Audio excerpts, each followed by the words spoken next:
ಮೊನ್ನೆಯಷ್ಟೇ ಸಿದ್ದರಾಮಯ್ಯನವರ ಅಧಿಕಾರಾವಧಿ ಮುಕ್ತಾಯ ಆಗಿ ಅಥವಾ ಕುರ್ಚಿಯನ್ನು ಬಿಟ್ಟುಕೊಟ್ಟು ಡಿಕೆ ಶಿವಕುಮಾರ್ ನೇತೃತ್ವದ 2.0 ಸರ್ಕಾರ ಸದ್ಯಕ್ಕೆ ಶುರುವಾಗಿದೆ.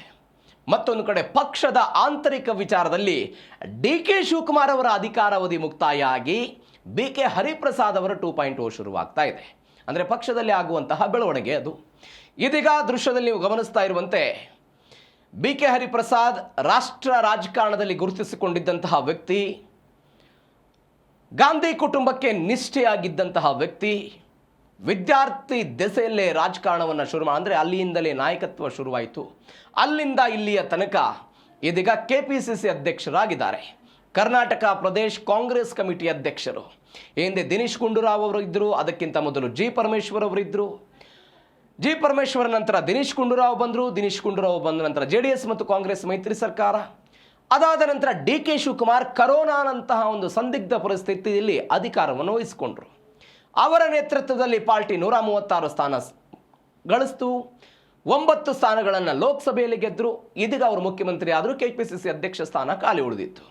ಆ ಸ್ಥಾನಕ್ಕೆ ಇವತ್ತು ಯಾರು ಬಿಕೆ ಹರಿಪ್ರಸಾದ್ ಅವರು ಅಧಿಕಾರವನ್ನು ಸ್ವೀಕಾರ ಮಾಡಿದರು. ಹಾಗಾದರೆ ಅವರ ಪೊಲಿಟಿಕಲ್ ಜರ್ನಿ ಹೆಂಗಿತ್ತು, ಏನೇನು ಬೆಳವಣಿಗೆಗಳಾಗಿತ್ತು, ಡೀಟೇಲ್ಸ್ ನೋಡ್ತಾ ಹೋಗೋಣ.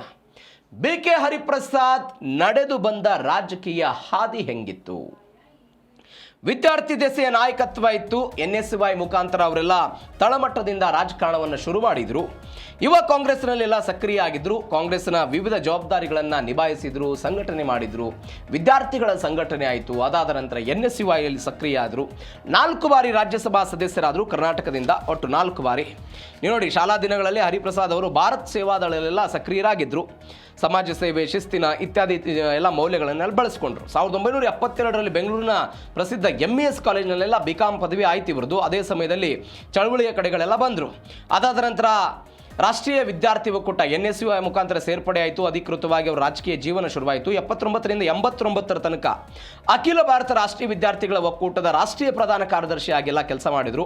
1970ರ ದಶಕದಲ್ಲಿ ಕರ್ನಾಟಕದ ವಿವಿಧ ಕ್ಯಾಂಪಸ್ಗಳಲ್ಲಿ ವಿದ್ಯಾರ್ಥಿ ವೇತನ, ಬಸ್ ಪಾಸು, ಬೇರೆ ಬೇರೆ ಕಾರಣಕ್ಕಾಗಿ ಎಲ್ಲ ಪ್ರತಿಭಟನೆ ಮಾಡಿದರು. ಅದಾದ ನಂತರ ಯೂತ್ ಕಾಂಗ್ರೆಸ್ ಸೇರ್ಪಡೆ ಆದರು. 1989ರಲ್ಲಿ ಅಖಿಲ ಭಾರತ ಯುವ ಕಾಂಗ್ರೆಸ್ನ ರಾಷ್ಟ್ರೀಯ ಉಪಾಧ್ಯಕ್ಷರಾಗೆಲ್ಲ ಜವಾಬ್ದಾರಿಯನ್ನು ನಡೆಸಿದರು. 1977, 75, 76, 77 ತುರ್ತು ಪರಿಸ್ಥಿತಿಯ ನಂತರ ಪಕ್ಷವನ್ನು ಸಂಘಟನೆ ಮಾಡೋದಕ್ಕಾಗೆಲ್ಲ ಇಂದಿರಾ ಗಾಂಧಿ ಪರವಾಗೆಲ್ಲ ಪ್ರತಿಭಟನೆ ಮಾಡಿದರು. ಆ ಸಮಯದಲ್ಲಿ ಪಕ್ಷವನ್ನೆಲ್ಲ ಮುನ್ನಡೆಸುವ ಪ್ರಯತ್ನ ಆಯಿತು. ಸಂಜಯ್ ಗಾಂಧಿಯವರ ನಿಕಟ ಸಂಪರ್ಕಕ್ಕೂ ಎಲ್ಲ ಬಂದರು. ಅದಾದ ನಂತರ 89ರಲ್ಲಿ ಅಖಿಲ ಭಾರತ ಯುವ ಕಾಂಗ್ರೆಸ್ನ ರಾಷ್ಟ್ರೀಯ ಉಪಾಧ್ಯಕ್ಷರಾಗೆಲ್ಲ ನೇಮಕ ಆಯಿತು. ಎಲ್ಲಕ್ಕಿಂತ ಹೆಚ್ಚಾಗಿ 36ನೇ ವಯಸ್ಸಿಗೆ ಹೈಕಮಾಂಡ್ ಮೊದಲ ಬಾರಿಗೆ ಇವರಿಗೆ ರಾಜ್ಯಸಭಾ ಟಿಕೆಟ್ ಕೊಡ್ತು. ಆ ಮುಖಾಂತರ ಅತ್ಯಂತ ಕಿರಿಯ ವಯಸ್ಸಿನಲ್ಲಿ ಇವರೆಲ್ಲ ರಾಜ್ಯಸಭೆಗೆ ಹೋದರು. ಅದಾದ ನಂತರ ಪಕ್ಷದ ಸಂಘಟನೆಯಲ್ಲೆಲ್ಲ ಯಶಸ್ವಿಯಾಗಿ ತೊಡಗಿಸಿಕೊಂಡ್ರು. 2004ರಲ್ಲಿ ಒನ್ಸ್ ಅಗೇನ್ ಕಾಂಗ್ರೆಸ್ ನೇತೃತ್ವದ UPA ಸರ್ಕಾರ ಅಧಿಕಾರಕ್ಕೆ ಬಂದ ನಂತರ ಕರ್ನಾಟಕದಿಂದ ಮತ್ತೆ ರಾಜ್ಯಸಭೆಗೆ ಕಳಿಸಿದ್ರು. ಅದಾದ ನಂತರ 3ನೇ ಬಾರಿ ಕಾಂಗ್ರೆಸ್ನ ಅನಿಲ್ ಲಾಡ್ ಅವರು ಶಾಸಕರಾಗಿ ಆಯ್ಕೆಯಾದ ನಂತರ ಒಂದು ಸ್ಥಾನ ತೆರವಾಯಿತಲ್ಲಿ. ಅದರ ಉಪಚುನಾವಣೆಯಲ್ಲಿ ಹರಿಪ್ರಸಾದ್ ಅವರು ಆಯ್ಕೆಯಾಗಿ ಹೇಳಿಕೊಳ್ಳುವಷ್ಟು ಕಡಿಮೆ ಅವಧಿಗೆ, ಅಂದರೆ 1 ವರ್ಷ ಆ ಸಮಯದಲ್ಲಿ ಸದಸ್ಯರಾದರು. 2014ರಲ್ಲಿ ಅವರ 3ನೇ ಅವಧಿ ಮುಗಿತಾ ಇದ್ದಂತೆ ಪಕ್ಷದ ಮೇಲಿನ ನಿಷ್ಠೆಗಾಗಿ ಒನ್ಸ್ ಅಗೇನ್ 4ನೇ ಬಾರಿಗೆ ಅವರನ್ನು ರಾಜ್ಯಸಭೆಗೆ ಕಳಿಸಲಾಯಿತು. 2020ಕ್ಕೆ ಅದೆಲ್ಲ ಮುಕ್ತಾಯ ಆಯಿತು. 2006ರಿಂದ 2018ರ ತನಕ AICCಯ ಪ್ರಧಾನ ಕಾರ್ಯದರ್ಶಿಯಾಗೆಲ್ಲ ಕೆಲಸವನ್ನು ಮಾಡಿದ್ದಾರೆ. ದೇಶದ ವಿವಿಧ ರಾಜ್ಯಗಳ ಉಸ್ತುವಾರಿಯನ್ನು, ಪ್ರಸ್ತುತವಾಗಿ ಹರಿಯಾಣ ರಾಜ್ಯದ ಉಸ್ತುವಾರಿಯನ್ನು ಬಿಕೆ ಹರಿಪ್ರಸಾದ್ ಅವರು ಹೊಂದಿದ್ದರು. ಆ ಮುಖಾಂತರ ಒಂದು ಸಂಘಟನೆಯನ್ನು ಮಾಡಿದ್ದಾರೆ. ಗುಜರಾತ್, ಹರಿಯಾಣ, ಮಧ್ಯಪ್ರದೇಶ, ಛತ್ತೀಸ್ಗಢ, ರಾಜಸ್ಥಾನ, ಬಿಹಾರ್, ಒಡಿಶಾ, ಜಾರ್ಖಂಡ್, ಪಂಜಾಬ್, ಮಹಾರಾಷ್ಟ್ರ, ಗೋವಾ, ತ್ರಿಪುರಾ, ಮಣಿಪುರ್, ಉತ್ತರ ಪ್ರದೇಶ, ಪುದುಚೇರಿ, ದಮನ್ ಮತ್ತು ದಿಯು, ಅಂದರೆ ಒಟ್ಟು 1 ಡಜನ್ಗೂ ಅಧಿಕ ರಾಜ್ಯಗಳ ಉಸ್ತುವಾರಿಯನ್ನು ಬಿಕೆ ಹರಿಪ್ರಸಾದ್ ಅವರು ಹೊಂದಿದ್ದಾರೆ. ಅಂದರೆ ಅವರು ರಾಜ್ಯ ರಾಜಕಾರಣಕ್ಕಿಂತ ಹೆಚ್ಚಾಗಿ ರಾಷ್ಟ್ರ ರಾಜಕಾರಣದಲ್ಲಿ ಹೆಚ್ಚಾಗಿ ತೊಡಗಿಸಿಕೊಂಡಿದ್ರು. ಆ ಮುಖಾಂತರ ಇದೀಗ ಕೆಪಿಸಿಸಿ ಅಧ್ಯಕ್ಷರಾಗಿರೋದು.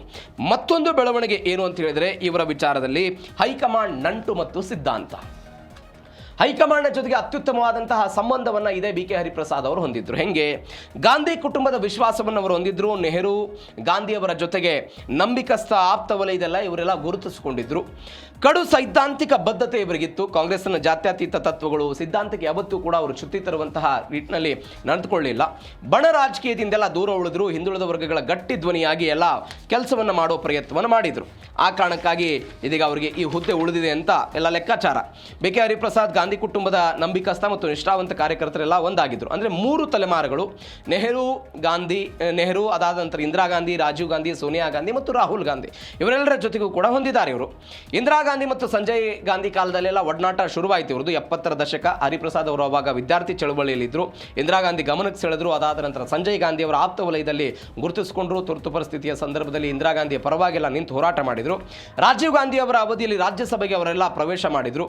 1990ರಲ್ಲಿ 36ನೇ ವಯಸ್ಸಿಗೆ ರಾಜ್ಯಸಭಾ ಟಿಕೆಟ್ ಸಿಕ್ತು. ನಾನು ಅವಾಗಲೇ ಹೇಳಿದೆ.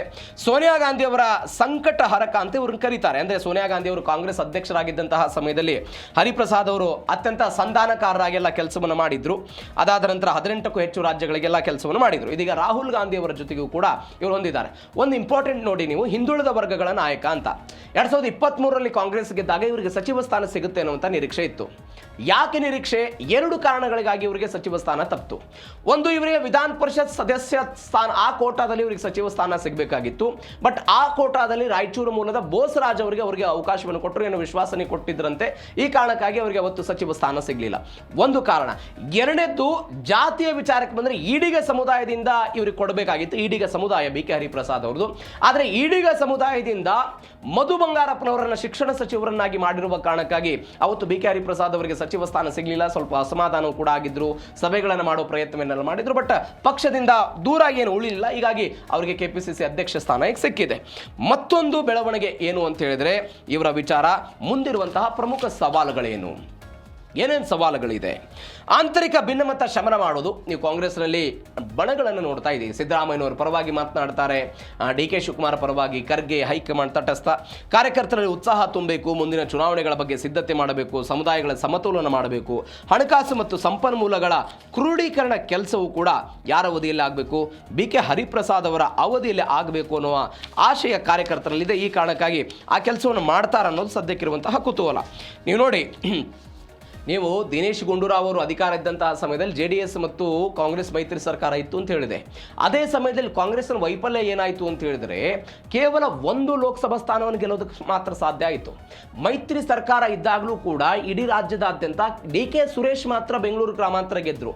ಉಳಿದೆಲ್ಲ ಕಡೆಯೂ ಕೂಡ ಕಾಂಗ್ರೆಸ್ ಸೋಲ್ತು. ಇದು ಒಂದು ವೈಫಲ್ಯ. ಹೀಗಾಗಿ ಅವರು ತಾವಾಗಿ ಬಂದು ದಿನೇಶ್ ಗುಂಡೂರಾವ್ ಅವರು ರಾಜೀನಾಮೆ ಕೊಟ್ಟರು.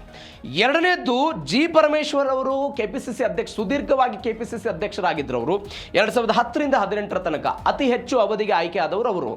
8 ವರ್ಷಗಳ ಕಾಲ ಅವರ ನೇತೃತ್ವದಲ್ಲಿ 2013ರಲ್ಲಿ ಪಾರ್ಟಿ ಏನಾಯಿತು, 122 ಸ್ಥಾನಗಳನ್ನು ಗೆಲ್ಲುವ ಮುಖಾಂತರ 2013ರಲ್ಲಿ ಅಧಿಕಾರಕ್ಕೆ ಬರುವ ಪ್ರಯತ್ನ ಆಯಿತು. ಅದಾದ ನಂತರ ಸಿದ್ದರಾಮಯ್ಯನವರು ಸುದೀರ್ಘವಾಗಿ 5 ವರ್ಷಗಳ ಕಾಲ ಮುಖ್ಯಮಂತ್ರಿ ಆದರು. ಯಾವುದೇ ಬಣ ಇರಲಿಲ್ಲ, ಬಡದಾಟ ಇರಲಿಲ್ಲ, ಎಲ್ಲವೂ ಕೂಡ ಸಮಾಧಾನದಿಂದ ಆಯಿತು. ಅದಾದ ನಂತರ ಡಿ ಕೆ ಶಿವಕುಮಾರ್ ಅಧಿಕಾರಕ್ಕೆ ಬಂದರು, 136 ಸ್ಥಾನ ಬಂತು. ಇದೀಗ ಡಿ ಕೆ ಶಿವಕುಮಾರ್ ಅವರ ನಂತರ ಬಿ ಕೆ ಹರಿಪ್ರಸಾದ್ ಆ ಸ್ಥಾನಕ್ಕೆ ಬರ್ತಾ ಇದ್ದಾರೆ. ನೀವು ಕರ್ನಾಟಕದ ಒಟ್ಟಾರೆ ರಾಜಕಾರಣವನ್ನು ಗಮನಿಸ್ತಾ ಬಂದರೆ, ಕರ್ನಾಟಕದ ರಾಜಕಾರಣ ಬೇರೆ ರಾಜ್ಯಕ್ಕಿಂತಲೂ ಕೂಡ ವಿಭಿನ್ನವಾಗಿದೆ. ಒಮ್ಮೆ ಅಧಿಕಾರಕ್ಕೆ ಬಂದವರು ಮತ್ತೊಮ್ಮೆ ಪುನರೊಮ್ಮೆ ಅಧಿಕಾರಕ್ಕೆ ಬಂದಿಲ್ಲ.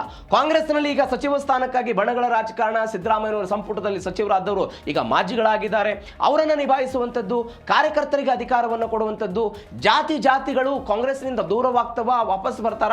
ನೀವು ದಾವಣಗೆರೆ ಬೈ ಎಲೆಕ್ಷನ್ ಆದ ನಂತರ ಮುಸ್ಲಿಂ ವೋಟ್ ಬ್ಯಾಂಕ್ 28ರಲ್ಲಿ ಏನಾಗುತ್ತೆ ಅನ್ನುವಂಥ ಆತಂಕ ಇದೆ. ಮುಸ್ಲಿಂ ಸಮುದಾಯವನ್ನು ಹೆಂಗೆ ಉಳಿಸ್ತಾರೆ? ಇವೆಲ್ಲವೂ ಕೂಡ ಸದ್ಯಕ್ಕಿರುವಂತಹ ಪ್ರಶ್ನೆ. ಇದನ್ನು ಬಿ ಕೆ ಹರಿಪ್ರಸಾದ್ ಹೆಂಗೆ ತೆಗೆದುಕೊಂಡು ಹೋಗ್ತಾರೆ ನೋಡೋಣ.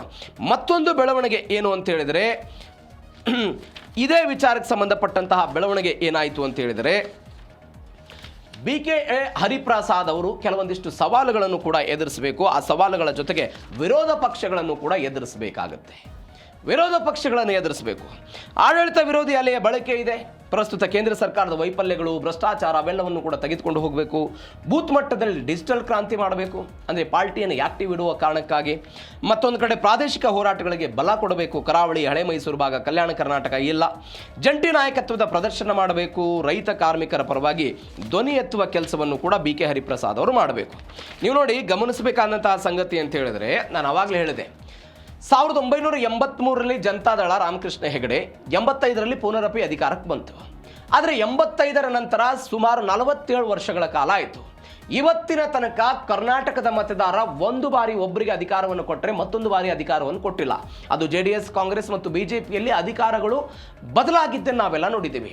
ಇದೀಗ ಸಹಜವಾಗಿ ಒಂದು ಸರ್ಕಾರ ಅಸ್ತಿತ್ವಕ್ಕೆ ಬಂದಾಗ ಆ ಸರ್ಕಾರದ ವಿರುದ್ಧ ಆಡಳಿತ ವಿರುದ್ಧ ಅಲೆ ಇರುತ್ತೆ. ಅದನ್ನು ಇವರು ಹೆಂಗೆ ತೆಗೆದುಕೊಂಡು ಹೋಗ್ತಾರೆ ಅನ್ನುವಂಥದ್ದು ಒಂದು ಪ್ರಶ್ನೆ.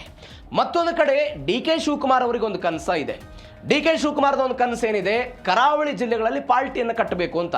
19 ವಿಧಾನಸಭಾ ಕ್ಷೇತ್ರಗಳಲ್ಲಿ ಕರ್ನಾಟಕ ಅಂದರೆ ಕರಾವಳಿ ಕರ್ನಾಟಕದಲ್ಲಿ ಈ ತನಕ ಗೆದ್ದಿದ್ದೆಷ್ಟು? ಕೇವಲ 8 ಸ್ಥಾನಗಳನ್ನು ಗೆಲ್ಲುವ ಪ್ರಯತ್ನವನ್ನು ಮಾಡ್ತಾ ಇದೆ. ಹೀಗಾಗಿ ಅಲ್ಲಿಯೂ ಕೂಡ ಪಾರ್ಟಿಯನ್ನು ಕಟ್ಟೋದಿದೆ. ವಿದ್ಯಾರ್ಥಿಗಳ ಪ್ರತಿಭಟನೆಗಳಾಗ್ತಾ ಇದೆ, ಗೃಹಲಕ್ಷ್ಮಿ, ಗೃಹ ಜ್ಯೋತಿ ಪರಿಷ್ಕರಣೆ, ಇವುಗಳೆಲ್ಲವನ್ನು ಕೂಡ ಹೆಂಗೆ ತೆಗೆದುಕೊಂಡು ಹೋಗ್ತಾರೆ ನೋಡೋಣ. ಮತ್ತೊಂದು ಯಶಸ್ಸಿನ ಸೂತ್ರ ಮತ್ತು ಭವಿಷ್ಯದ ದೃಷ್ಟಿಕೋನ. ವ್ಯಕ್ತಿಗಿಂತ ಪಕ್ಷ ಮುಖ್ಯ ಅನ್ನುವಂಥದ್ದು, ಅಂದರೆ ಒಬ್ಬ ವ್ಯಕ್ತಿಗೆ ಒಂದೇ ಹುದ್ದೆ, ಪಾರ್ಟಿಗಿಂತ ಅಂದರೆ ವ್ಯಕ್ತಿಗಿಂತ ಪಾರ್ಟಿ ಮುಖ್ಯ ಅನ್ನುವಂಥದ್ದೊಂದು ಸಂದೇಶ. ಹೊಸ ತಲೆಮಾರಿನ ನಾಯಕತ್ವವನ್ನು ಕೊಡಬೇಕಾದಂತಹ ಅನಿವಾರ್ಯತೆ ಇದೆ. ಹೈಕಮಾಂಡ್ ಬೆಂಬಲದ ಸದ್ಬಳಕೆಯನ್ನು ಮಾಡಿಕೊಳ್ಬೇಕು. ಯಾಕಂದರೆ ಹೈಕಮಾಂಡ್ನ ಜೊತೆಗೆ ನಿಕಟವಾಗಿ ಸಂಬಂಧವನ್ನು ಹೊಂದಿರುವಂತಹ ಬಿ.ಕೆ. ಹರಿಪ್ರಸಾದ್ ಅವರು ಆ ಸಂಬಂಧವನ್ನು ಪಾರ್ಟಿಯ ಚಟುವಟಿಕೆಗಳಿಗೆ, ಸಂಘಟನೆಗೆ ಹೆಂಗೆ ಬಳಸ್ಕೊಳ್ತಾರೆ ಅಂತ. ಪಾರದರ್ಶಕ ನಿರ್ಧಾರಗಳಾಗಬೇಕು. ಟಿಕೆಟ್ ಹಂಚಿಕೆ ವಿಚಾರ, ಪಕ್ಷದ ಆಂತರಿಕ ನೇಮಕಾತಿಗಳು, ಅಧಿಕಾರದ ಗದ್ದುಗೆಯೇ ಗುರಿ. ಅಂದರೆ ನಾನು ಅವಾಗಲೇ ಹೇಳಿದೆ, ಈಗ ಸಿದ್ದರಾಮಯ್ಯನವರನ್ನು ನೆನೆಸಿರುವ ಕಾರಣಕ್ಕಾಗಿ ಒಂದು ಸುದ್ದಿ ಬರ್ತಾ ಇದೆ, ಕುರುಬರು ಮತ್ತು ಅಹಿಂದ ಮತಗಳು 28ರ ಚುನಾವಣೆಗಳಲ್ಲಿ ಏನಾಗುತ್ತೆ ಅಂತ. ಆ 28ರ ಚುನಾವಣೆಗಳಲ್ಲಿ ಒಂದ್ಸಗೆನ್ ಆ ಮತಗಳನ್ನು ಹಿಂದುಳಿದ ವರ್ಗಗಳ ನಾಯಕ ಆಗಿರುವಂಥ ಬಿ.ಕೆ. ಹರಿಪ್ರಸಾದ್ ಹೆಂಗೆ ತೆಗೆದುಕೊಂಡು ಬರ್ತಾರೆ. ಬೇರೆ ಬೇರೆ ಕಡೆಗಳಲ್ಲಿ ಪಾರ್ಟಿ ಯಾವ್ಯಾವ ಜಿಲ್ಲೆಗಳಲ್ಲಿ ಇದ್ದ ತನಕವೂ ಕೂಡ ಭದ್ರ ಬುನಾದಿಯನ್ನು ಕಟ್ಟೋದಕ್ಕೆ ಸಾಧ್ಯ ಇಲ್ಲ, ಅಲ್ಲಿ ಹೆಂಗೆ ಪಾರ್ಟಿಯನ್ನು ಕಟ್ಟುವ ಪ್ರಯತ್ನವನ್ನು ಮಾಡ್ತಾರೆ. ಕೆಲವೊಂದಿಷ್ಟು ನಿರ್ಧಾರಗಳನ್ನು, ಅದು ಆಂತರಿಕ ಪಾರ್ಟಿಯ ಆಂತರಿಕ ವಿಚಾರಗಳನ್ನು ತೆಗೆದುಕೊಳ್ಳುವಾಗ ಇವರ ಹೆಂಗಿರುತ್ತೆ ನೇಮಕಾತಿ. ಯಾಕಂದರೆ ಡಿ.ಕೆ. ಶಿವಕುಮಾರ್ ಅವರಿದ್ದಾಗ ಗ್ರಾಮ ಪಂಚಾಯತ್ ತನಕವೂ ಕೂಡ ಪಾರ್ಟಿಯನ್ನು ಕಟ್ಟುವ ಪ್ರಯತ್ನವನ್ನು ಮಾಡಿದ್ರು. ಇದೀಗ ಬಿ.ಕೆ. ಹರಿಪ್ರಸಾದ್ ಭವಿಷ್ಯದ ಕಾರಣಕ್ಕಾಗಿ ಏನು ಮಾಡ್ತಾರೆ, ಆ ಮುಖಾಂತರ ಪಾರ್ಟಿಯನ್ನು ಅಧಿಕಾರಕ್ಕೆ ತೆಗೆದುಕೊಂಡು ಬರ್ತಾರ, ಏನು ಎತ್ತ ಅನ್ನುವಂಥದ್ದು ಸದ್ಯಕ್ಕಿರುವಂತಹ ಕುತೂಹಲ. ಈ ಪ್ರಶ್ನೆಗೆ 28ರ ಚುನಾವಣೆ ಮತ್ತು ಮುಂಬರುವಂತಹ ಬೆಂಗಳೂರಿನ ಚುನಾವಣೆ, ಜಿಲ್ಲಾ ಪಂಚಾಯತ್, ತಾಲೂಕ್ ಪಂಚಾಯತ್ ಚುನಾವಣೆಗಳೆಲ್ಲ ಉತ್ತರ ಕೊಡುತ್ತೆ. ನೋಡೋಣ ಏನಾಗುತ್ತೆ ಅಂತ.